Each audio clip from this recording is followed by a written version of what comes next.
반갑습니다. 12의 고민상담소 오늘도 시작해 보겠습니다. 오늘 사연은요, 신혼부부세요. 네, 사연의 주인공은 스트레스 되게 많이 받으시는 것 같은데 저는 제 옛날 생각도 나고 그래서 귀엽고 사랑스럽게 내용을 읽어봤어요. 많은 분들이 공감되실 거예요. 결혼 생활을 하고 계시는 분들이라면. 네. 제목은요, 말 한마디에 욱하는 남편이라는 제목입니다. 함께 읽어보시죠. 맞벌이 부부입니다. 제가 남편보다 퇴근이 늦는 경우가 많습니다. 그래도 남편이 퇴근 후 1시간 안에는 집에 도착합니다. 퇴근 후 대부분 저녁 9시 반에서 10시 사이에는 저녁을 먹습니다. 저보다 육체적으로, 정신적으로 힘든 일을 하는 남편에게 웬만하면 집안일을 해달라고 하지 않습니다. 아이는 아직 없습니다. 오늘도 저보다 신랑이 먼저 30분 일찍 도착했습니다. 신랑에게 미리 힘들었으니 대패 삼겹살로 저녁을 먹자고 미리 얘기가 된 상태인데 9시쯤 너무 늦게 마치면 고기는 다음에 먹자는 카톡이 왔습니다. 9시 20분 전에는 마치는데 신랑한테 생각해보고 어떻게 할지 카톡에 대답해달라고 했습니다. 대답은 먹자는 얘기였습니다. 마치고 신랑하고 전화하면서 급하게 걸어서 정육점 가서 대패 삼겹살 사고 마트 가서 집에 없는 고추, 마늘, 상추를 사서 집에 도착하니 9시 40분. 옷을 갈아입고 손 씻고 바로 상추, 마늘, 고추 씻고 하는 동안 신랑은 TV 보면서 아무것도 하지 않았습니다. 전 이런 걸로 화나지 않습니다. 하루 종일 회사에 있었으니 보고 싶은 거 보라고. 열심히 김치 썰고 대패 삼겹살 구워서 자기야 저녁 먹자고 했더니 대꾸가 처음에 없었어요. 집중했던 TV에 채널을 돌리면서 말을 걸길래 자기 밥 먹어 라고 했습니다. 그랬더니 담배 한 대 피고 올게 하더라고요. 여기까지 괜찮았습니다. 담배 피고 온 후 식탁에 앉아서 얼마 보내주면 돼. 지금 보낼게. OPT 카드 없이 바로 보낼 수 있다고. 무슨 돈이냐면 생활비로 카드를 쓰는데 이틀 전 카드를 분실해서 오늘 정육점 마트에 간 돈을 제 돈으로 써서 신랑이 생활비에서 제 통장에 넣어준다고 합니다. 저는 이야기했죠. 자기야, 그런 건 좀 이따가 해도 되는 거고 밥 좀 퍼주고 숟가락 좀 놔달라고. 꼭 앉아서 다 받아 먹으려고 하는 사람처럼 그러냐고 했더니 확 의자에서 일어나 안방으로 들어가면서 받아 먹으려고 한 적 없다고, 안 받아 먹는다고 확 들어가는 거 있죠. 그래서 저도 그렇게 하라고 그러면서 씻으러 갔답니다. 전 늘 이 사람에게 이야기합니다. 그렇게 본인에게 듣기 싫은 말 한마디라도 하면 버럭하면서 당신은 상대방에게 비스꽂는 말을 막 하냐고. 같이 일하고 들어와서 조금이라도 도와줄 마음이 있다면 그 정도 배려는 해줘야 되는 거 아닌지. 일하고 온 게 벼슬인 것처럼 당연하다는 듯이 그러는 모습이 정말 싫네요. 글을 올릴 테니 같이 보자고 했습니다. 조언 부탁드릴게요. 네. 신혼 때 다 그래요. 네. 그죠? 뭐, 투닥투닥 싸우고 짜증 부리고 뭐 하죠. 예, 습관들이 안 맞기도 하고, 그 다음에 각자야 사회생활 하면서 이 받은 스트레스가 다르니까, 예, 어떻게 풀어나가는 방식들이 조금 그럴 수 있죠. 그런데, 이제 그렇게까지만 이야기를 하면 되는데, 이제 조금 더 분석을 해보자면, 예, 자, 저 1, 2의 포인트는 첫 번째, 네. 사실은 지금 가정을 이루신 젊은 부부들은 다, 외동이거나 많아봐야 둘, 셋 정도의 가정에서 자라셨습니다. 그리고 웬만하면 모든 것들을 다 엄마, 아빠가 다 해주셨죠. 네. 그래서 배려만 받고 자란 아이들입니다. 이 아이들이 가정을 이루었어요. 당연히 어렵죠. 네. 배려라는 거는 습관이거든요. 그리고 트레이닝이 돼요. 자꾸 하면 늘어요. 근데 남자친구도 마찬가지예요. 제 남편도요.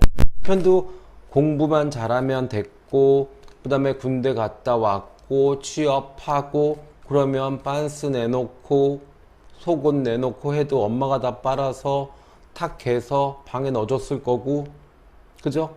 가끔씩 뭐 재활용 쓰레기 정도 갖다 버렸겠죠? 아내분도 마찬가지잖아요. 아내분도 그렇게 잘하셨어요. 그래서 현대의 이 젊은 부부들은 다 이런 갈등들을 한다라고 생각하셔도 됩니다. 그러니까 내 신랑만 못 돼가지고 이런 갈등, 이렇게 가사노동에 대해서 거부 반응을 보이고 짜증을 부리고 이렇게 하는 거냐? 그건 아니다. 현대 사회에 배려만 받고 자란 아이들이 어른이 돼서 결혼을 해서 가정을 꾸렸을 때는 이런 일은 당연히 생긴다 라고 생각하시면 돼요. 아셨죠? 자, 그리고 두 번째입니다. 자, 전통과 그 다음에 현대의 가치가 충돌하죠. 예, 문화가 충돌하는 겁니다. 그러니까 전통사회에서는 아빠가 나가서 돈을 벌죠. 그러면 아빠는 집안에 들어오면 왕 노릇을 합니다. 예, 뭐 거실에 앉아서 담배도 피고 엄마가 커피를 갖다 주기도 하고 집안에 청소 전혀 안 합니다. 그런데 이제는 아내들도 경제생활을 하죠. 경제생활을 하지 않더라도요. 사실 아이를 키우고 그 다음에 가정 경제를 꾸리는 것 자체가 사실은 웬만한 직장생활 하는 것 못지않게 스트레스를 받아요. 그렇기 때문에 남편들이 이제 가사노동에 참여하게 됩니다. 네. 근데 우리 신랑은 아직 그거를 배우지 못한 것 같아요. 예. 그래서 어느 집마다 다 룰이 달라요. 예. 어느 집은 조금 더 전통적이고 어느 집은 조금 더 현대적이고. 근데 무엇이 옳다 그르다 할 수 없죠. 예. 그렇지만 이제 두 분이서 이 전통과 현대의 문화를 잘 섞으셔야 될 것 같아요. 아셨죠? 네. 그래서 이것 또한 나만 겪고 있는 문제는 아니다. 우리 신랑이 성격이 이상해서 그런 건 아니다. 라고 이해하시면 좋겠어요. 자, 세 번째입니다. 이제 신랑 본인의 성격으로 가보자고요. 신랑의 성격이요. 제가 봤을 때는 좋은 얘기는 참 잘하는 것 같아요. 그런데 불편한 얘기, 그 다음에 어떤 자기가 스트레스 받는 것을 풀어내는 말은 잘 못하는 것 같아요. 그러니까 욱 하고 나오거나 아니면 딴소리를 하거나 갑자기 빈정상하는 말들로 사람에게 상처를 주는 이제 그런 식의 화법을 쓸 거예요. 이거는 의도한 게 아니라 그걸 잘 못하는 겁니다. 그러니까 아내분을 작정하고 상처를 주려고 한 게 아니라 아내한테 내가 오늘 회사에서 이렇게 힘들었어, 이것 때문에 이렇게 힘들었어, 오늘 조금 내가 좀 누워 있을게, 이 얘기를 못 합니다. 예, 그러고 나서 아내가 자꾸 스트레스를 줄 때마다 더 쌓이죠. 그랬다가 엄한 걸로 빵 하고 터집니다. 예, 그래서 이거는 남편의 어떤 성격적 특성이에요. 그래서 제가 조언을 드리자면 집에서 아직 아이가 없으시니까 집에서 저녁은 좀 반주를 하세요. 와인도 좋고 소주도 좋고 맥주도 좋아요. 이렇게 해서 신랑을 자꾸 스트레스를 회사에서 받은 스트레스를 저녁 식탁에서 스트레스를 푸는 방식으로, 예, 그거를 한번 습관을 한번 만들어 보세요. 그러면 많이 좋아질 겁니다. 아셨죠? 예, 저의 작은 꿀팁입니다. 자, 마지막 솔루션입니다. 네, 문화를 만들고 있고 그 다음에 역할론을 지금 역할을 조종하는 과정이에요. 네, 근데 두 분이서 하시면 가보지 않은 길을 가기 때문에 서로 싸웁니다. 그렇잖아요. 설악산을 한 번도 가보지 않은 두 사람이서 짐을 바리바리 싸가지고 산 밑에 있어요. 그래놓고 오른쪽으로 간다 왼쪽으로 간다 싸우고 있어요. 그러면 산을 어떻게 합니까? 못 가죠. 그래서 지역 생활을 해보세요. 지역 공동체 생활. 뭐 근처 아파트에 친한 언니를 사귀어서 같이 식사를 한다든지, 아니면 뭐 교회라든지 성당이라든지, 뭐 아니면 절도 좋습니다. 이렇게 지역 안에서 여러 부류의 가족들을 한번 만나보세요. 그러면 신랑이 그 안에서 배울 겁니다.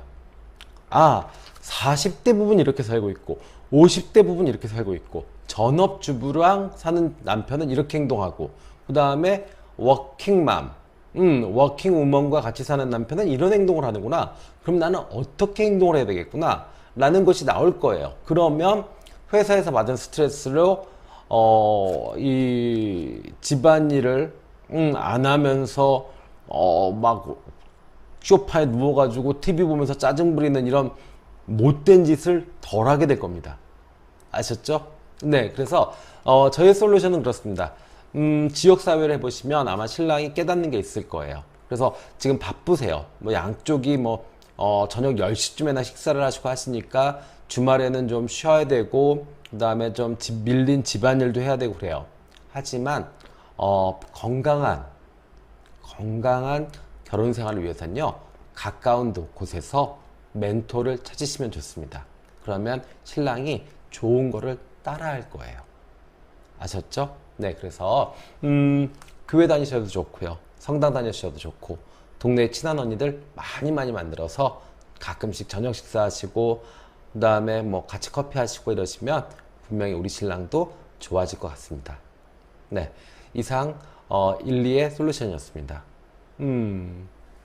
저는 재밌는 사연이어서 좋았는데 스트레스 많이 받으셨을 것 같아요. 이렇게 본인은 뭐 스트레스 많이 받고 계신 분들이 있다면 저에게 메일로 좀 보내주세요. 그러면 제가 성심성의껏 답을 드리겠습니다.